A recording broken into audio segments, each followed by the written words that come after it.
సమయంలో దేవుని వాక్యాన్ని మనం విందాం. దయచేసి దేవుని గ్రంథమైన బైబిల్లో నుంచి సత్యవాక్యము దేవుడు మానవాళికి ఈ గ్రంథంలో రాయించాడు. రక్షణ లేని వానికి రక్షణనిచ్చును, శాపగ్రస్తులకు ఇది జీవమునిచ్చును. కృంగిన మోకాలను బలపరిచే దేవుని వాక్యం ఇది. ధైర్యము చెడిన వారికి ధైర్యమునిచ్చే వాక్యం. లోకములో ఎన్నో మాటలుంటాయి, ఎన్నో వ్యవహారములు ఉంటాయి. అవన్నీ మనకు సంతోషాన్ని కలగచేయవు. అవన్నీ మనుషుడు చనిపోతే దేవుని రాజ్యానికి అవి తీసుకొని పోలేవు. దేవుని వాక్యము మాత్రమే గొప్ప కార్యాలు చేస్తుంది ఈ లోకంలో.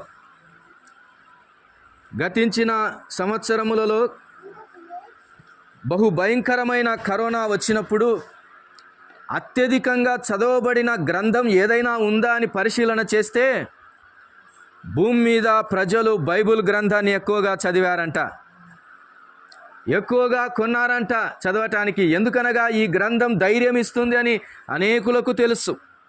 ఈ గ్రంథము జీవము కలిగి అందరితో మాట్లాడే గ్రంథమని చాలామంది గ్రహించారు. అయితే ప్రియులారా, నేటికి ఇంకా గ్రహించని వాళ్ళు ఎందరో ఉన్నారు. గనుక ఈ గ్రంథంలో ఉన్న మాటలను, ఇవి మనుషుని జీవింపచేసే మాటలు అనేది మనం గుర్తుపెట్టుకోవాలి.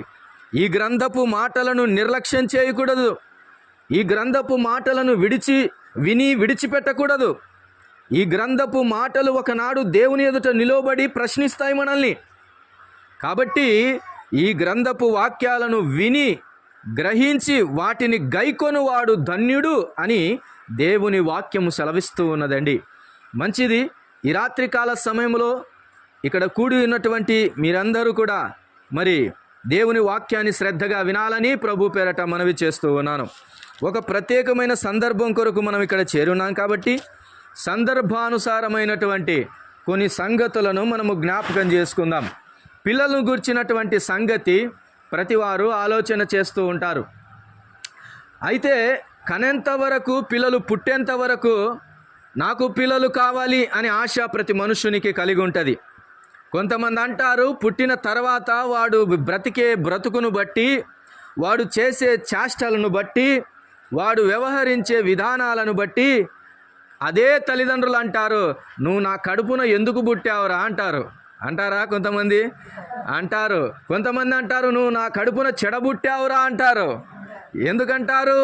వాడు పుట్టినప్పుడున్న సంతోషం ఇప్పుడు తల్లిదండ్రులకు లేదు కాబట్టి, అలా లేకుండా చేశాడు కాబట్టి వాని గురించి అట్లా అనుకుంటారు. వాడు పుట్టినప్పుడు ఏమన్నారో తెలుసా? సంతోషించారు, నా కొడుకు పుట్టినాడమ్మా అని చెప్పుకున్నారు కదా. ఇంకా కొంతమంది అంటారు, ఎట్లున్నాడు నీ మనమడు, లేకపోతే నీ కొడుకు ఎట్టున్నాడంటే అచ్చం అని వాళ్ళ నాయన నోట్లో ఊడిపడ్డాడండి అంటుంటారు. అచ్చం వాళ్ళ నాయన పోలికలే అంటూ ఉంటారు కదా. ఎంత సంబరమో. అయితే పుట్టినప్పుడు నా సంబరం వాడు పెద్ద అయ్యాక కూడా ఉందా అనేది ఆలోచన చేయాలి. దేవుని వాక్యము సెలవిస్తూ ఉన్నది, పిల్లలనేది కుమారులు అన్నటువంటి వారు దేవుడు అనుగ్రహించే స్వాస్థ్యమని రాయబడి ఉంది. గర్భఫలము ఆయన ఇచ్చే బహుమానమని రాయబడి ఉంది. అయితే ప్రియులారా, మరి వారు పెద్దగా అయిన తర్వాత ఏమవుతున్నారు, ఎందుకు ఇలా అవుతున్నారు అనేదే మానవునికి ప్రశ్నగా మిగిలిపోయింది. సరే, ఆ మాటలు అలాగుండగా ఒక వ్యక్తిని గురించి ఈ రాత్రికాల సమయంలో ఒక 3 మాటలను నేను చెప్పి ముగించడానికి ప్రయత్నం చేస్తాను. జాగ్రత్తగా విందాం. చూడండి, లూకా సువార్త, దేవుని గ్రంథములో నుంచి లూకా సువార్తలో ఒక మాటను మనము చదువుకుందాం. చూడండి, 61వ అధ్యాయము, లూకా సువార్త 1వ అధ్యాయము 65వ వచనము నుంచి మనము చదువుకుందాం. అందును బట్టి వారి చుట్టుపట్ల కాపురమున్న వారందరికీ భయము కలిగెను. ఆ సంగతులన్నీ యూదయ కొండసీమల యందంతటా ప్రచురమాయెను. ప్రభు హస్తము అతనికి తోడయుండెను గనుక ఆ సంగతులను గూర్చి వినిన వారందరూ ఈ బిడ్డ ఎలాంటివాడగునో అని వాటిని మనస్సులో ఉంచుకొనిరి. ప్రియమైన దేవుని బిడ్డలారా, ఇక్కడ ఒక బిడ్డ పుట్టాడండి. చాలా ఏండ్ల తర్వాత ముసలితనములో ఉన్నటువంటి జకరియా ఎలిజబెతు అన్న వారికి ఒకానొక కొడుకు పుట్టాడు. దేవుడే ఇచ్చాడు ఆ కుమారుణ్ణి. ఆ కుమారునికి పేరు పెడుతూ ఉన్నప్పుడు, ఆ కుమారునికి ఆ ఫంక్షన్ చేస్తూ ఉన్నప్పుడు మరి అందరూ కూడి వచ్చారండి. అందరూ కూడి వచ్చినప్పుడు అతడు ఆ యొక్క పేరు పెడుతూ ఉన్నప్పుడు తల్లి ఒక పేరు అనుకుంది, ఆ పేరు చెప్పింది. తల్లికి తెలియకుండా తండ్రి కూడా పలక మీద రాసించాడు, ఇతనికి యోహాను అని పేరు పెట్టండి అని. తల్లికి తెలియకుండా తండ్రికి తెలియకుండా ఇద్దరికి ఒకరికొకరు తెలియకుండా ఇద్దరు ఒకే పేరు చెప్పినారు, ఈ పేరు పెట్టండి అని చెప్పి. ఇది దేవుని సంకల్పంగా కనబడుతుంది. అమ్మ ఇంత రానంగా ఈ పేరు పెట్టారే, వాళ్ళకు డౌట్ వచ్చింది, ఏమయ్యా ఈ పేరు పెట్టావే, ఈ పేరు గలవారు మీ ఇంట్లో ఎవరు లేరే? మీ తాతల పేరు లేదు, మీ నాన్నగారి పేరు లేదు, మీ అబ్బల పేర్లు లేవే, ఎందుకు ఈ పేరు పెట్టావు అని అంటే, ఈ పేరు పెట్టాలని దేవుడే సూచించాడు అని చెప్పారు. ఈరోజు దేవుడు పెట్టిన పేర్లు, దేవుని గ్రంథం చెప్పిన పేర్లు పెట్టుకోవడానికి దేవుని పిల్లలకు కూడా సరిగా ఇష్టం లేదేమో అనిపిస్తూ ఉంటుంది. కాబట్టి దేవుని గ్రంథంలో ఉన్న పేర్లకు అంత ప్రత్యేకత ఉంది. దేవుడు నియమించిన పేర్లు కూడా కొన్ని ఉన్నాయి. మెట్టుకు ఇలావన్నీ జరుగుతూ ఉంటుండగా అక్కడికి వచ్చిన వారు ఇలా అనుకున్నారంట, ఏమని, ఇంత జరుగుతుంది, ఈ రకంగా వీళ్ళకు ఇంత వయసులో పిల్లలు పుట్టారు, ఇంత వ్యక్తి పుట్టాడు, ఈ పర్సన్ పుట్టాడు, ఇతనికి యోహాన్ అని పేరు పెట్టారు అని అనుకుంటున్నప్పుడు అందరికీ ప్రశ్న వచ్చింది. సరే ఈ బిడ్డ పెరిగి పెద్దయ్యనాక ఏమవుతాడో?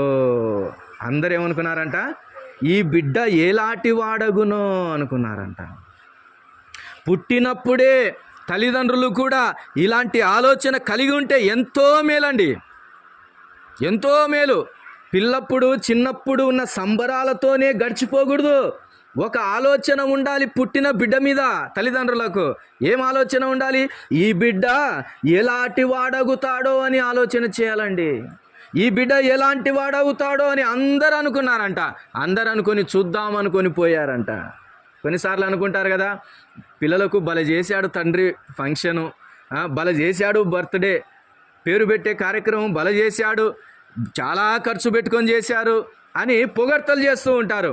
అయితే బాగానే ఉంటుంది, కానీ అంత ఖర్చు పెట్టాడు కదా, మరి వాడు ఎట్టాంటోడు అవుతాడో అని అనుకుంటారు కదా కొంతమంది. అలా అనుకోవాలండి. అలా అనుకుంటేనే మనము జాగ్రత్త పడతాం, అలా అనుకుంటేనే జాగ్రత్తగా పెంచుకుంటాం. లేకపోతే పిల్లలు ఎందుకు పుట్టారా అని ఏడ్చాల్సి వస్తూ ఉందండి. ఒక తండ్రి, దైవ గ్రంథంలో దావీదు అనే ఒక తండ్రి ఉన్నాడు. అతనికి అబ్షాలోము అని ఒక కుమారుడు ఉన్నాడు. ఆ అబ్షాలోము అను కుమారుడు సుందరుడు, ఎంతో ప్రీతి గలవాడు తండ్రి అతని మీద. ఎంత ఇష్టమో ఆ కుమారుడు అంటే, ఆ కుమారుడు ఏకంగా తండ్రికే తిరగబడి, తండ్రికే శత్రువైనప్పుడు, యుద్ధము తండ్రితోనే చేస్తూ ఉన్నప్పుడు తండ్రి సైనికులు ఆ కుమారుని ఏం చేశారంటే చంపేశారండి. యుద్ధంలో చావాల్సిందే కదా. తండ్రికే తిరగబడిన ఆ కుమారుడు ఆ మస్తకి వృక్షానికి తగులుకొని అతడు వేలాడుచూ ఉన్నప్పుడు ఒక సైనికుడు అంబుల పొదిలో నుంచి ఒక బాణము తీసి సూటిగా అతనికి విడిచినప్పుడు అతడు అక్కడికక్కడే చచ్చిపోయానని చూస్తూ ఉన్నాం. అతనికి పెట్టిన పేరేంటో తెలుసా? అబ్షాలోము అని పెట్టాడు. అంటే సమాధానపు తండ్రి అని పెట్టాడు. కానీ తండ్రికి అతడు చనిపోయినప్పుడు ఏమైనా సమాధానం ఉందా? తండ్రి అయిన దావీదు ఏం చేస్తున్నాడు తెలుసా? నా కుమారుడా అబ్షాలోమా, ఎందుకు చచ్చిపోతివిరా? నీకు బదులు నేను చచ్చిపోయినా బాగుండు. వృద్ధాప్యమునకు వచ్చాను, నువ్వైతే యవన ప్రాయంలోనే ఉన్నావు. నీకు బదులు నేను చచ్చిపోయినా బాగుండు. ఓ కుమారుడా అబ్షాలోమా అని ఏడుస్తూ ఉన్నాడంట. ఆ కుమారుడు తండ్రికి ఏం తీసుకొని వచ్చాడండి? ఏడుపు తీసుకొని వచ్చాడండి, బాధ తీసుకొని వచ్చాడండి. అట్టి కుమారుని బట్టి తండ్రికి ఏమైనా సంతోషం ఉన్నదా? లేదు. బుద్ధి లేని కుమారుడు, జ్ఞానము లేని కుమారుడు తండ్రికి కన్నీళ్ళనే తీసుకొని వస్తాడు. కాబట్టి ప్రియమైన దేవుని వారలారా, ఇక్కడున్న యోహాను గురించి అంటున్నారు, ఇతడు ఎలాంటి వాడగును అంటున్నాం. చూడండి, అతడు ఎలాంటి వాడవుతున్నాడో ఒకసారి చూద్దాం. 80వ వచనాన్ని ఒకసారి చదువుకుందాం. 1వ అధ్యాయము లూకా సువార్త 80వ వచనాన్ని చదువుతున్నాను. శిష్యువు ఎదిగి ఆత్మయందు బలము పొంది ఇశ్రాయేలునకు ప్రత్యక్షమగు దినము వరకు అరణ్యములో ఉండెను. శిశువు ఎదిగి ఆత్మయందు బలము పొంది. ఎలాంటి వాడగునో అని అంటున్నప్పుడు బిడ్డ ఎదుగుచూ ఉన్నాడు, కొంత ఎదుగుదల వచ్చినప్పుడు అతడు ఎలాగూ ఎదుగుచున్నాడో తెలుసా? శిశువు ఎదుగుచుండెను అని అంటున్నాడు. శిశువు ఎదుగుతేనే కదండి ఎవరికైనా ఇష్టం. అట్లా కాకుండా పుట్టినప్పుడు ఒక జానడు ఉంటాడేమో, అట్టనే ఉంటే 10 ఏళ్ళకు కూడా 11 ఏళ్ళకు కూడా అట్టనే ఉంటే ఏమన్నా అనిపిస్తుందా? బాధ అనిపిస్తుందా లేదా? బాధ అనిపిస్తుంది. డాక్టర్ల కాడికి తిరుగుతాం, ఒక పండు రాకపోతేనే నోట్లో పండ్లే రాకుంటున్నాయి అంటాం, మాట రాకపోతేనే నా కుమారుడికి మాటే రాకుంటుందని పరిగెడతాం. ఇక పెరగకపోతే ఎట్టుంటుంది? ఎంత భయమో కదా, ఎంత ఆందోళననో. కాబట్టి పెరగాలి, ఎదగాలి అనే మాటను అందరు ఇష్టపడతారు. ఈ కుమారుడు కూడా శిశువు ఎదుగుచూ ఉండెను అని చూస్తూ ఉన్నాం. ఏం చేస్తున్నాడంట? ఎదుగుచూ ఉన్నాడు. మాత్రమే కాకుండా ఒక మాట పాయింట్ పట్టుకోండి, ఆత్మయందు బలము పొందినవాడాయను. దేని యందు బలం పొందుతున్నాడు? ఆత్మయందు బలం పొందుతున్నాడు. ఒక చిన్న మాట మీ మనసులో వేసుకోండి. మనిషి అనగా వాడు జీవాత్మ అనేది మర్చిపోకూడదు. మనుషుని దేవుడు ఎలా చేశాడంటే, ఒక మట్టిని తీసుకొని ఒక రూపము చేసి వాని నాసికారంధ్రములో జీవవాయువును ఊదగా నరుడు జీవాత్మాయనని దేవుడు ఆది కాండంలో తెలియచేస్తూ ఉన్నాడు. మనిషి అంటే శరీరం ఒకటే కాదండి, మనిషి అంటే లోపలున్న ప్రాణం ఒకటే కాదండి, మనిషి అనగా ఆత్మ అయి ఉన్నాడనేది కూడా గుర్తుపెట్టుకోవాలి. చాలాసార్లు ఈ ఆత్మను గురించి మనిషి ఆలోచన చేయడు. పొద్దున్న లేచింది మొదలుకొని కడుపుకి ఏం కావాలనేది ఆలోచన చేస్తాడు, శరీరానికి ఏం కావాలనేది ఆలోచన చేస్తాడు, ఇంటికి ఏం కావాలనేది ఆలోచన చేస్తాడు, ఎంత సంపాదించామని చూస్తాడు, ఎంత ఆస్తి ఉందనే చూస్తాడు. కానీ మనిషి ఆత్మయి ఉన్నాడనేది ఆలోచన చేయడు. ఈరోజు గమనించాలి, మనుషుని యొక్క ఆత్మ యెహోవా పెట్టిన దీపము అని రాయబడి ఉన్నదండి. ఆ ఆత్మ దీపము ఆరిపోతే మనిషి నిత్య పాతాళానికి వెళ్ళవలసి ఉన్నది. ప్రియులారా, ఆత్మను గురించి ఎప్పుడైనా ఆలోచన చేశారా? మనము మరణిస్తే ఎక్కడికి వెళ్తామనేది ఆలోచన చేశారా? ఆలోచన చేయకపోతే చాలా ప్రమాదం ఉందండి, చాలా ప్రమాదం ఉంది. మనిషి శారీరకంగా ఎదుగుతున్నాడు, కానీ లోపలున్న ఆత్మ కూడా ఎదగాలి అన్నది ఈరోజు నువ్వు అర్థం చేసుకోవాలి. ఆ శిశువు ఆత్మయందు ఎదుగుచుండెను అని చూస్తూ ఉన్నాం. మరి ఆత్మయందు నీవు ఎదుగుచున్నావా? ఇంకా పిల్ల చేష్టలుగా చేస్తూ ఉన్నావు. ముసలి వాళ్ళు అయినా కానీ ఆత్మయందు ఎదుగుదల లేదు. ఏమా పెద్దవాళ్ళు అయ్యాం కదా, చనిపోతే మనం ఎక్కడికి పోతామని అంటే ఇంకా అర్థం కావట్లే. సస్తే మట్టిలో మట్టి అయిపోతాం, గాల్లో గాలి అయిపోతాం అంటున్నారు. కాదు కాదు, గాల్లో గాలి కలపడానికి, మట్టిలో మట్టి కలపడానికి దేవుడు ఇంత సుందర దేహాన్ని చేయలేదండి. ఇంత ఆలోచనలు, లోపల ప్రేమలు, అనురాగాలు, కోపాలు, ద్వేషాలు, రకరకాల ఆలోచనలు మనిషి కలిగి 70 సంవత్సరాలు జీవిస్తున్నాడే, ఈ మనిషి జీవించి గాల్లో కలిసిపోవడానికా? కాదు కాదు ప్రియులారా, కాదు కాదు. దేవుడు అందుకు చేసింది. మనుషుని గురించి రాయబడింది, మనుషులు ఒక్కసారే మృతి నొందవలెను, ఆ తర్వాత తీర్పులోనికి రావలసి ఉన్నది అని దేవుని వాక్యం సెలవిస్తూ ఉన్నది. మనుషులను దేవుడు ఏం చేస్తున్నాడో తెలుసా? నరులారా తిరిగి రండని పిలుస్తూ ఉన్నాడు. ఎందుకు రమ్మంటున్నాడు? తిరిగి ప్రతివాడు వాని క్రియలను బట్టి చేసిన దానికి జీతం ఇవ్వడానికి పిలుస్తూ ఉన్నాడు. ఈ లోకంలో నువ్వు ఎలా బ్రతికావో దాన్ని బట్టి ఒక జీతం ఉంటుంది. ఆ జీతం ఏంటిది? 2 జీతాలు ఉంటాయండి. ఒకటి నీతితో కూడిన జీతము, రెండవది పాపంతో కూడిన జీతం. పాపం వలన వచ్చు జీతం మరణమని రాయబడి ఉంది. అది ఏ మరణం? నిత్య మరణము, నిత్య నరకాగ్ని, భయంకరమైన అగ్ని గుండమని రాయబడి ఉన్నదండి. అయితే మంచి చేసినటువంటి వారికి, సద్గుణములు చేసిన వారికి, నీతి క్రియలు చేసిన వారికి నిత్య జీవము అనేది కూడా జీతమై ఉన్నది ప్రియులారా. కాబట్టి ఆ బిడ్డ ఏం చేస్తున్నాడు? ఆత్మయందు ఎదుగుచున్నాడు. నీ పిల్లలను నువ్వు పాలు పెట్టి పెంచాల్సింది ఒక్క శరీరంలో మాత్రమే కాదండి. దేంట్లో కూడా పెంచాలి? దేంట్లో కూడా పెంచాలి? ఆత్మలో కూడా పెంచాలండి. ఆత్మ జ్ఞానము కలిగిన తల్లిదండ్రులారా, దేవుని వాక్యము కొంతైనా తెలిసినటువంటి తల్లిదండ్రులారా, దేవుని అనుగ్రహించిన పిల్లలను ఎందులో పెంచాలనో తెలుసా? వాక్యములో పెంచాలని దేవుని వాక్యము సెలవిస్తూ ఉన్నది. వాక్యములో పెంచకపోతే వాడు ఎలాంటి వాడు అవుతాడో నీకు తెలియదు. ఈరోజు బాగానే ఉంటాడు, ఈరోజు అమ్మ చుట్టూరే తిరుగుతాడు, అమ్మ ప్రేమ చూపిస్తాడు. ఒకడు అంటాడు, మా అమ్మ అంటే నాకు చాలా ఇష్టమని ఈడ పుట్టుమచ్చ అదేంది మచ్చ పొడిపించుకుంటాడు, టాటూ పొడిపించుకుంటాడు అమ్మ అని. తర్వాత అమ్మని మోసం చేసిపోతాడు. 10 ఏండ్ల వరకు 12 ఏండ్ల వరకు నీ మీద ఉన్నటువంటి ఆ ప్రేమ తర్వాత 15 ఏండ్లు వచ్చిన తర్వాత ఎంత మాత్రము ఆ ప్రేమ ఉండదు. లోకమును ప్రేమించి తల్లిని కాలదని వెళ్ళిపోతాడు. కాబట్టి ఆత్మలో ఎదగాలి అనే మాట దేవుని వాక్యము సెలవిస్తుంది. ఆత్మలో ఎదగాలి అంటే దేవుని వాక్యమును నువ్వు తినిపించాలండి. దేవుని వాక్యం ఏంటో తెలుసా? అది జీవాహారము అని రాయబడింది. ఏ ఆహారము? జీవాహారము. దేవుని వాక్యం అనగా జీవమునకు సరిపోయిన ఆహారం అండి అది. ఆ ఆహారము తినిపించకపోతే వాడు పొట్టు తినాల్సి వస్తుంది. దేవుని వాక్యములో ఒక కుమారుడు ఉన్నాడు, చిన్న కుమారుడు. 2 కుమారులు ఒక తండ్రికి ఉన్నారు. ఒక కుమారుడు తప్పిపోయాడు. వాడు ఏం చేశాడు తెలుసా? పెద్దగా అయినంత వరకు తల్లిదండ్రుల దగ్గర ఉన్నాడు. పెద్దగా అయిన తర్వాత డాడీ నా ఆస్తి ఎంతో నాకు చెప్పు అంటున్నాడు. ఏమంటున్నాడు? నాకు రావాల్సిన ఆస్తి ఎంతో నాకు చెప్పు అంటున్నాడు. వాడు అన్నీ అనుకున్నాడు. వానికి రావాల్సినదంతా సమకూర్చుకొని అని రాయబడింది అక్కడ. వాడు అంతా తెలుసుకున్నాడు. ఈ రోజుల్లో 10వ తరగతి రాగానే 2 ఎకరాలు ఉందంటే 2 ఉన్నారు మా తల్లిదండ్రులకు, నాకు 1 ఎకరం వస్తుందని అప్పుడే క్యాలిక్యులేట్ చేసుకుంటున్నాడు వాడు. అప్పుడే లెక్కలు వేసుకుంటున్నాడు వాడు. అలాగూ వాడు తనకు కలిగినదంతా తీసుకొని పోయి దూరదేశానికి వెళ్ళిపోయి దుర్వ్యాపారము చేశాడు. దుర్వ్యాపారము చేసి అంతా పోగొట్టుకొని ఏం చేశాడు తెలుసా? ఇప్పుడు తినడానికి ఏం లేక పందుల పొట్టుగాడికి పోయినాడు. అదన్నా దొరికిందా? అక్కడ రాయబడింది, ఆశపడెను కానీ వానికి ఏమీ దొరకలేదని చూస్తూ ఉన్నాం. పందుల పొట్టు తినాల్సి వస్తుంది. వినాలి, దేవుని వాక్యము వినకపోతే ఒకనాడు నువ్వు కూడా పొట్టు తినాల్సి వస్తుంది. ఈ లోకంలో చాలామంది దేవుని వాక్యం తినడం లేదు. వాడు అది చెప్పాడని, ఆయన అది చెప్పినాడని, ఈమె ఇది చెప్పింది అని ఆ మాటలు వినుకుంటూ కూర్చున్నాం. అవన్నీ పొట్టు. అయితే దేవుని వాక్యము జీవాహారమై ఉన్నది అని చూస్తూ ఉన్నాం. నీ బిడ్డను నువ్వు ఎదిగేటట్టుగా నువ్వు పెంచాలి అని అంటే, ఆత్మలో పెంచాలి అని అంటే దేవుని వాక్యము నీవు తినిపించాలి. అదే దేవుని వాక్యము పోల్చబడింది. మీకందరికీ నేను ఇలాగ చెబుతున్నాను. దేవుని వాక్యము తెరిచి చూపించట్లేదు, కానీ ఇలాగ నేను చెబుతుండగా మీరు వినండి. దేవుని వాక్యము ఎలాంటిదంటే అది పాల వంటిది అని రాయబడింది. ఎలాంటిదండి? పాల వంటిది. బిడ్డకు పాలు పట్టండి అని అంటూ ఉంటారు.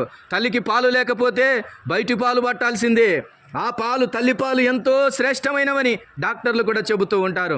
తల్లి పాలకే అంత శ్రేష్టమైనటువంటి బలం ఉంది కాబట్టి బిడ్డ ఎదుగుతాడన్నది శారీరకంగా తెలుస్తుంది. మరి ఆత్మలో ఎదగాలంటే ఎవరు పాలు పట్టాలి? దేవుని పాలు పట్టాలంతే. దేవుని పాలు అనగా ఏమిటది? దేవుని వాక్యమే. పొద్దున్న లేచిన తర్వాత నీ పిల్లోడికి ఏం నేర్పించాలి తెలుసా? ఒక ఆయన అంటున్నాడు, రే మామ వచ్చినాడు, తిట్టురా మామను అంటున్నాడు. మామను తిట్టడం నేర్పిస్తున్నావా? అత్త వచ్చింది, అత్తని టన్రా అని అంటున్నావు. వాడు అవే నేర్చుకుంటే రేపు నిన్ను తిడతాడు. వాడు వాయు వరుస లేకుండా తిడతాడు వాడు ఖచ్చితంగా. అవి కాదమ్మా నేర్పించాల్సింది, అది పొట్టు లాంటిదమ్మా. నేర్పించాల్సింది దేవుని వాక్యం. పొద్దున్నే లేచి నీ పిల్లలకి ఏం నేర్పించాలి తెలుసా? దేవునికి స్తోత్రమను నాయన, యెహోవా గానము అని పాట నేర్పించు. యెహోవా స్తోత్రమనుసు పాట నేర్పించు. వాని నోట అది ఉండాలి. అప్పుడు ఆత్మలో ఎదుగుతాడు. అలాగే హన్నాకు కుమారుడు పుట్టాడు సమూయేలు అని. ఆ బిడ్డకు పాలు పట్టడంతో పాటు భక్తిని కూడా పట్టి నేర్పించింది. అందుకనే గుడికాడికి వచ్చినప్పుడు వాడేం చేశాడు తెలుసా? దేవుని మందిరానికి వచ్చినప్పుడు వాడేం చేశాడు తెలుసా?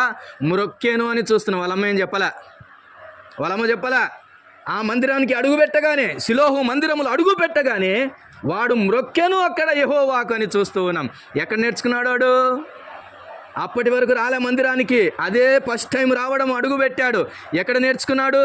ఇంటి దగ్గర నేర్చుకున్నాడమ్మా. కొంతమంది పిల్లలు దేవుని మందిరానికి వస్తే ఎట్లుంటారో తెలుసా? అల్లరి. ఎందుకు ఆ గోల ఎందుకు? ఇంటి దగ్గర నేర్పం కాబట్టి ఒకటి బిడ్డ ఏం చేస్తున్నాడు? ఆత్మలో ఎదుగుచుండేనో అని చూస్తూ ఉన్నాం. ఆత్మలో ఏం చేస్తున్నాడు? ఎదుగుచుండేనని చూస్తున్నాం. ప్రియులారా, ఇంకో మాటను చూడండి. అదే 80వ వచనంలో, శిశువు ఎదిగి ఆత్మయందు బలము పొంది ఇశ్రాయేలునకు ప్రత్యక్షమగు దినము వరకు అరణ్యములో ఉండెను అని చూస్తూ ఉన్నాం. ఎక్కడున్నాడంట? అరణ్యములో ఉండెను అని చూస్తున్నాం. అరణ్యములో ఎందుకున్నాడు? దేవునితో ఉన్నాడు. అనగా అరణ్యపు జీవితం దేవునితో సహవాసం అనేది గుర్తుపెట్టుకోవాలి. చాలామంది భక్తులు అరణ్యములోనికి వెళ్ళినారు, కానీ అక్కడ దేవునితో సహవాసం కలిగి ఉన్నారని. రెండవది, బిడ్డ దేని యందు ఎదుగుచున్నాడంటే దేవుని సహవాసం అందు ఎదుగుచూ ఉన్నాడు. దేవునిని ప్రేమిస్తూ ఉన్నాడు. దేవునితో మాట్లాడుతూ ఉన్నాడు, దేవుడు చెప్పింది చేస్తున్నాడు, తినమనింది తింటున్నాడు, కట్టుతూ ఉన్నాడు. బిడ్డ దేవునితో సహవాసం కలిగిన వాడున్నాడు. అరణ్యము అనగా ఈ లోకము అరణ్యముతో పోల్చబడింది. ఈ లోకం దేంతో పోల్చబడింది? లోకమే అరణ్యము. లోకం ఏంటిది? ఒక అరణ్యము వంటిది. ఈ లోకంలో ఉన్న మనుషులందరూ గచ్చ పొదల లాంటి వారు వారి మాటల చేత గుచ్చు చంపుతూ ఉంటారు. కాబట్టి ఈ లోకము అరణ్యము వంటిది అమ్మా. అరణ్యపు లోకములో దేవుని పిల్లలు ఎలాగూ బ్రతకాలి అని అంటే దేవుని సహవాసం కలిగి బ్రతకాలి. అరణ్యములో దిక్కులేని పరిస్థితి కనబడుతూ ఉంటుంది. ఆత్మలో నీవు దేవుని సహవాసము లేకపోతే భూమి మీద ఉన్న మనుషులను ఎవరిని నమ్ముకున్నా కానీ మోసం అనేటటువంటి ఎడారి, అది మోసం అనేటటువంటి అరణ్యలోకం, అది బహు భయంకరమైన చీకటి కార్యాలు, భయంకరమైనటువంటి అరుపులు లోకంలో వినపడుతున్నాయి. ఏం అరుపులు వినపడుతున్నాయో తెలుసా? ప్రేమ లేకుండా ఎలాంటి అరుపులు వినపడుతున్నాయో తెలుసా? ద్వేషపు అరుపులు వినపడుతున్నాయి. తల్లిని చంపిన కసాయి కుమారుడు అని వినబడుతున్నాయి. భార్యను ప్రేమించి భార్యను పెళ్లి చేసుకున్న తర్వాత అతి కిరాతకంగా చంపిన భర్త అని కనబడుతూ ఉన్నాడు. భార్య మరొకరితో తిరుగుతూ వ్యభిచార కూపములో పడిపోయి భర్తను ప్లాన్తో చంపిన భార్యను చూస్తూ ఉన్నాం. ఇలాంటివన్నీ వినబడుతున్నాయి లోకంలో. ఇది అరణ్య లోకం అనేది గుర్తుపెట్టుకోవాలి. ఈ అరణ్య లోకములో వినబడేటివన్నీ కూడా మనుషునికి అరణ్యము వంటి చీకటి కలుముకునేటట్టుగా చేస్తూ ఉన్నాయి, బాధను కలిగిస్తున్నాయి, వేదన కలిగిస్తున్నాయి. సమాధానము లేక ఉన్నాడు మనుష్యుడు. అట్టి అరణ్యములో కూడా ఈ బిడ్డ ఏం చేస్తున్నాడంటే దేవుని ప్రత్యక్షత కొరకు సహవాసము కలిగి ఉన్నాడు. దేవుడు లేకపోతే నీ జీవితం ఎడారి, దేవుడు లేకపోతే నీ జీవితం అరణ్యం. ఒకవేళ దేవుడే నీకుంటే అరణ్యములో త్రోవ కలుగ చేయువాడని రాయబడి ఉంది. ఎలాంటి దేవుడైనా? అరణ్యములో త్రోవను కలుగ చేయువాడు ఆయన, ఎడారిలలో నీటి ఊటను పుట్టించువాడు ఆయన. కాబట్టి ప్రియులారా, బిడ్డ అరణ్యములో ఉన్నప్పటికీ అతడు దేవునితో సహవాసము చేయుచున్నాడని చూస్తూ ఉన్నాం. ఇంకా ఈ బిడ్డ ఎలాంటి వాడు? చివరి మాటను నేను చూపించి ముగిస్తాను. ఈ బిడ్డ ఎలాంటి వాడయ్యాడు? యోహాను సువార్త 5వ అధ్యాయములో ఈ మాటను చూపించి నేను ముగిస్తూ ఉన్నాను. ఈ బిడ్డ ఎదుగుచూ ఉన్నాడు, ఈ బిడ్డ దేవునితో సహవాసం కలిగి ఉన్నాడు. ఈ బిడ్డ ఎలాంటి వాడయ్యాడనగా యోహాను సువార్త 5వ అధ్యాయము 35వ వచనాన్ని చదువుకుందాం. చూడండి, 35వ వచనం ఈ బిడ్డను గురించి. అతడు మండుచు ప్రకాశించుచున్న దీపమై ఉండెను, మీరతని వెలుగులో ఉండి కొంతకాలము ఆనందించుటకు ఇష్టపడితిరి. ఎవరిని గురించి చెప్తున్నాడో తెలుసా? ఈ మాట యోహానును గురించి చెబుతూ ఉన్నాడు. అయితే యోహాను సాక్ష్యము కంటే అని చూస్తూ ఉన్నాం. ఎవరిని గురించి చెప్తున్నాడు ఈ మాటలు? యోహాను సువార్త 5వ అధ్యాయము 35వ వచనములో ఎవరిని గురించి మాటలు చెప్తున్నాడంటే, ఏ బిడ్డను చూసి మనుషులు ఇట్లా అనుకున్నారు, ఈ బిడ్డ ఎలాంటి వాడాయనో అని అంటూ ఉన్నాం. ఆ బిడ్డను గురించి మనుషులు కాదు సాక్ష్యం ఇస్తుంది, దేవుడే దిగి వచ్చిన ప్రభువే ఈ మాటలు చెప్తున్నాడు. ఏమని చెప్తున్నాడు? యేసు ప్రభువు. వినండి, యేసు ప్రభు ఏమని చెప్తున్నాడు? ఈ బిడ్డను గురించి ఏం చెప్తున్నాడో తెలుసా? ఇతడు మండుచు ప్రకాశించుచున్న దీపమై ఉన్నాడు. ఏమై ఉన్నాడంట? మండుచు ప్రకాశించుచున్న దీపమై ఉండెను అని చూస్తూ. ఇతడు దీపమయ్యాడండి. ఇతని వెలుగులో మనుషులు సంతోషించారంట, ఆనందించారంట. కొన్నిసార్లు కొంతమంది బిడ్డలు పెద్దగైనాక ఆనందం కాదు, దుఃఖమే ఉంటుంది. అయితే ఈ బిడ్డను గురించి అందరూ అనుకొని పోయినారు కదా. బిడ్డ పెద్దగైనాక ఏమయ్యాడు చెప్పండి? ఇతడు మండుచు ప్రకాశించుచున్న దీపమై ఉన్నాడు. మండుచున్నాడు, ప్రకాశించుచున్నాడు, వెలుగునిచ్చుచున్నాడు. ఎంత గొప్ప భాగ్యం అండి! ఇతడు తన ఇంటికే కాదు, అనేక జనులకు కూడా ఇతడు ఏమయ్యాడు? దీపమయ్యాడు. ఈ బిడ్డ ఎలాంటి వాడయ్యాడు? ఈ బిడ్డ ఎదిగాడు దేవునిలో. ఈ బిడ్డ దేవునితో సహవాసం కలిగిన వాడయ్యాడు. గనుక ఈ బిడ్డ మండుచు ప్రకాశించుచున్న దీపమయ్యాడు. దీపము అనగా అది వెలుగు ఇచ్చేది. పాతకాలంలో ఏమున్నాయండి? దీపాలే, కిరోసిన్ దీపాలే. ఆ దీపాలు నెలకు ఒకసారి ఇచ్చే. కిరోసిన్ లేదు అని అంటే ఇక మన ఇంట్లో దీపము వెలగనట్టే. సాయంకాలం రాగానే చీకటి బడక మునిపే దీపానికి ఒత్తి సరిగుందా లేదా అని చూసుకోవాల్సిందే. ఒత్తి ఉంటే సరిపోదు, దీపంలో నూనె ఉందా లేదా అని చూసుకోవాల్సిందే. ఇవి రెండు ఉంటే ఇక రాత్రి కొంచెం వంట వండుకోవడానికి, పిల్లలకు పెట్టుకోవడానికి, పడుకునేంత వరకు పనిచేస్తూ ఉంది. ఇది దీపం. ఎంత ఇంపార్టెంటో దీపం. ఈరోజు కరెంట్ వచ్చిన తర్వాత దీపం వాల్యూ కనపడట్లే, కరెంటు వాల్యూ కనపడట్లే. ఒక్క క్షణం గనక రాత్రిపూట ఒక 5 నిమిషాలు కరెంటు పోయిందనుకో, ఎన్ని తిట్టుకుంటామో వాడిని, ఎవరిని, కరెంటు తిట్టుకుంటా ఉంటాం. ఆయన ఏం చేశాడు పాపం, దాని టైంలో అది ఏదైనా ఇబ్బంది అయితే అదే కట్ అవుతుంటుంది. వాళ్ళు అట్లా పెట్టింటారు సిస్టమ్, కానీ మనం అనవసరంగా ఆయనని తిట్టుకుంటూ ఉంటాం కదా. ఈరోజు ఆలోచన చేయండి, ఈ కరెంటు కాదు, ఈ దీపం కాదు, నీ పిల్లలు నీ ఇంటికి ఏం కావాలి, దీపమై ఉండాలి. ఈ దీపమును గురించి దేవుని వాక్యం సెలవిస్తుంది. ఈ వెలిగించబడిన ఈ దీపాన్ని ఎక్కడ పెట్టాలని రాయబడిందో తెలుసా? అది దీపస్తంభం మీద ఉండాలి అని. కొన్నిసార్లు వెలుగుతుంటారు కొంతమంది, మండుతుంటారు కొంతమంది. ఆ మంటలు వేరే, ఆ మంటలు కొంపలంటించే మంటలు అన్నమాట అవి. అందుకనే దీపాన్ని దీపస్తంభం మీద పెట్టండి అన్నారు, ఎందుకంటే 10 మందికి వెలిగిస్తుంది. అదే దీపము ఈ వరిగడ్డి దగ్గర పెట్టామనుకో, మంట పోతుంది, మొత్తం గాలిపోవాల్సిందే, బూడిదపోవాల్సిందే. ప్రియులారా, మన మంట ఏదనేది కూడా అర్థం చేసుకోవాలి, ఆలోచన చేసుకుందాం. కనుక ఈ బిడ్డ దేవుని యందు ఎదిగిన వాడై, దేవునితో సహవాసం కలిగిన వాడై, అనేకులకు ఆనందాన్ని ఇచ్చే వెలుగునిచ్చాడు. అది అందరికీ దుఃఖాన్ని ఇచ్చేది కాదు, ఇది అందరికీ ఆనందమును పంచేటటువంటి దీపము అనేది మనము జ్ఞాపకం చేసుకోవాలి. ఇలాగున్నారా మన బిడ్డలు? లేకపోతే ఆలోచన చేసుకుందాం. ఇలాగ మన బిడ్డలు కావాలి అని అంటే దేవుని వాక్యంలో పెంచాలి, దేవుని నీడలో పెంచాలి, దేవుని దగ్గర పెంచాలి. సమూయేలు ఎక్కడ సేవ చేశాడని అంటే దేవుని మందిరావరణములో దీపము దగ్గర పనిచేశాడండి, వెలుగు దగ్గర పనిచేశాడు. అందుకనే అక్కడున్నటువంటి యాజకుని కంటే కూడా దేవుడు ఈ చిన్న బిడ్డతో మాట్లాడాడండి. ఎంత అద్భుతము కదా. ఈరోజు ఆలోచన చేద్దాం, ఎలాంటి వాడవుతున్నాడో బిడ్డలు ఆలోచన చేయండి. శ్రద్ధ లేకపోతే, ఆలోచన లేకపోతే, పర్యవేక్షణ లేకపోతే, సరిగా బిడ్డల నడవడికను గమనించకపోతే వారు తప్పిపోతారు. కొన్నిసార్లు ఎంత గమనించినా పోతూనే ఉంటారనుకోండి. కాకపోతే నీవు పెంచాల్సింది దేంట్లో అంటే, నీవు ఆలోచన చేస్తే ఏం కుదరదు, నీవొక్కటే కనిపెడితే కుదరదు.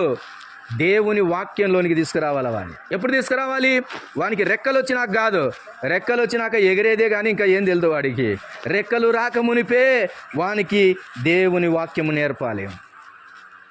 అందుకని ఈరోజు పసిబిడ్డలు కలిగిన తల్లులారా వినండి, మీ బిడ్డలకు దేవుని వాక్యం నేర్పండి. కాళ్ళ మీద పండబెట్టుకొని, ఒడిలో పండబెట్టుకొని దేవుని వాక్యాన్ని పలికించండి. చిన్నప్పుడే తల్లి అమ్మాను నాన్నాను అని అంటుంటుంది కదా, అదే సమయంలో దేవుడు అనిపించు, యేసయ్యా అని పలికించు, దేవుని మాటలను పలికించు. వాడు పెన్ను పట్టి పేపర్ మీద రాసే సమయానికల్లా, పలక మీద బలపం పట్టి రాసే సమయానికల్లా వాడు యేసయ్యా అని రాసేటట్టుగా నేర్పండి. అలాగూ నేర్పినట్లయితే మీ బిడ్డలు మీకు ఆనందాన్ని పంచుతారు, లేకపోతే దుఃఖమే మిగిలాల్సి వస్తుంది. యోహాను వంటి బిడ్డలుగా మనందరి బిడ్డలు కూడా కావాలనేది జ్ఞాపకం చేసుకుందాం. అయితే ప్రియులారా, యోహాను గురించి పక్కన పెట్టండి. ఇప్పుడు మన సంగతి ఏంటి? మనం పెద్దవారమయ్యాం, మనము దేవుని యందు ఉన్నామా లేకపోతే చీకటి యందు ఉన్నామా? ఆలోచన చేసుకుందాం. ఈ రాత్రికాల సమయంలో అతడు ఆత్మయందు ఎదుగుచుండేనని చూస్తూ ఉన్నాం. ఒకనాడు మనమందరము కూడా ఈ లోకమును విడిచిపెట్టి ఎక్కడికి వెళ్ళాలండి? దేవుని దగ్గరికి వెళ్ళాలి. దేవుని దగ్గర ఏముంది? తీర్పు జరుగుతుంది. ఎడం పక్క కొంతమంది, కుడి పక్క మరికొంతమంది వెళ్ళాల్సిందే. ప్రియులారా, ఈ లోకంలో నీ సమయాన్ని, ఈ లోకంలో దేవుడిచ్చినటువంటి జీవితాన్ని, ఈ లోకంలో దేవుడిచ్చినటువంటి అమూల్యమైనటువంటి దేవుని సన్నిధిని నీవు ఉపయోగించుకోకపోతే, సరిగా నీలో మార్పు రాకపోతే, నీలో దేవుని స్వరూపము రాకపోతే, రక్షణ లేకపోతే గనక నీవు నేను వెళ్ళాల్సింది ఎక్కడికి? నిత్యమైన నరకాగ్నికి వెళ్ళాలి. దేవునిలో ఎదుగుచు రక్షణ పొందిన వారమై, మారు మనస్సు పొందిన వారమై, దేవుని యందు విశ్వాసము కలిగిన వారమై, పాపమునకు దూరంగా బ్రతికినట్లయితే మనమందరము దేవుని రాజ్యంలో వెళ్తున్నాం. ఈ దీపము కింద ఉన్న వారికే ఆనందం కలిగిందంటే పరలోకములో దేవుడే మనకేమైనాడు తెలుసా? దీపమై ఉన్నాడు అని మాట రాయబడి ఉంది. గొర్రెపిల్ల వారికి దీపమై ఉండెను, దేవుడే వారికి వెలుగై ఉండెను అని చూస్తూ ఉన్నాం. ఈ వెలుగులోనికి నువ్వు వచ్చావా అనేది దేవుడు ప్రశ్నిస్తూ ఉన్నాడు. ఇంకా చీకటిలోనే ఉన్నావా? లోకమిచ్చే వెలుగులో ఉన్నావా? లోకం కూడా కొన్ని వెలుగులు ఇస్తుంటాయి. ఎట్లాంటి వెలుగు తెలుసా? అవి తనకనే వెలుగులు. అవి కాసేపుడు ఉండవు, వెలుగు రాదు, ఊకే మినుకు అనడమే. కళ్ళకు సంబరం ఉంటుందేమో కానీ కాళ్ళకు మాత్రం ఏమీ దారి చూపించదు అది. అయితే దేవుని వెలుగు అన్నాడు కదా, దేవుని భక్తుడు అన్నాడు కదా, దేవుని వాక్యము నా పాదములకు దీపమై ఉండెను అని చూస్తూ ఉన్నాం. అట్టి వాక్యము నీ జీవితానికి వెలుగుగా ఉండబోతూ ఉంది. ఒకనాడు ఈ లోకాన్ని విడిచిపెట్టిన తర్వాత పరలోకానికి వెళ్తే దేవుడే మనకేమైనాడు? దీపమై ఉన్నాడనే మాట రాయబడి ఉన్నది. వచ్చావా దేవుని దగ్గరికి? ఈ రాత్రికాల సమయంలో రాకపోతే ఇది మిక్కిలి అనుకూలమైన సమయము. ఇదే రక్షణ దినము. నేడే ప్రభువును అంగీకరించడానికి మంచి సమయము. పాపంలోనే జీవిస్తావా? పాపంలోనే మరణిస్తావా? నిత్య నరకాగ్నికి వెళ్ళాల్సిన పరిస్థితి ఉంటుంది. అలాగూ కాకుండా పాపమును విడిచిపెట్టి నాకు దేవుడు కావాలండి, ఆ రక్షకుడు కావాలండి, నేను ఆ మరణాన్ని, ఆ నిత్య నరకాగ్నిని తప్పించుకోవాలని ఆశ కలిగి ఉన్నట్లయితే దేవుని యందు విశ్వాసం ఉంచి నీవు ఆయన యందు రక్షణ పొందాల్సిన పరిస్థితి ఉంది. రక్షణ పొందకపోతే నిత్య నరకాగ్నికి వెళ్ళాల్సి ఉంటుంది. తలలు వంచండి, ప్రార్థన చేసుకుందాం. ప్రియులారా, నీ కుటుంబం అంతా కూడా చీకట్లో ఉందా లేక వెలుగులో ఉందా ఆలోచన చేయి. ఈ రాత్రి ప్రశ్నించుకొని జీవితాన్ని, ఎక్కడికి వెళ్తుంది నీ ఆత్మ? శరీరమును గురించి ఆలోచన చేస్తూ బ్రతుకుతున్నావా? ఒక్క క్షణమైనా ఆత్మను గురించి ఆలోచన చేయవా? శరీరమును గురించి ఆలోచన చేస్తావా? ఏం కావాలి తినడానికి, కట్టడానికి? ఏం కావాలి? ఎన్ని సంపాదించాలి? ఇదేనా నీ జీవితం? నువ్వు చనిపోతే, నువ్వు మరణిస్తే ఎక్కడికి వెళ్తావన్నది ఒక్కసారి ఆయన ఆలోచన చేసావా? దేవుడు నిన్ను ప్రేమించి ఈ మాటలు తెలియచేస్తున్నాడమ్మా. మనుషులను మోసం చేస్తావేమో కానీ దేవుని మోసం చేయలేవు. ఇంట్లో ఉన్న వారిని మోసం చేస్తావేమో కానీ దేవుని మోసం చేయలేవు. ఎవరు చూడకుండా నువ్వు పాపం చేస్తావేమో కానీ దేవుడు చూస్తున్నాడనేది సత్యమైన వాక్యం. ఈ రాత్రి ఈ మాటలు వింటుండగా, అయ్యో నేను పాపిని, నా పాపము వలన వచ్చే జీతం మరణమని గ్రహించు. ఇప్పుడే ఒక తీర్మానం తీసుకో. నమ్ముకున్నావా ప్రభువును? విశ్వసించావా యేసయ్యను? అందని హర్ష, నీ ఊహకు అందని హర్ష.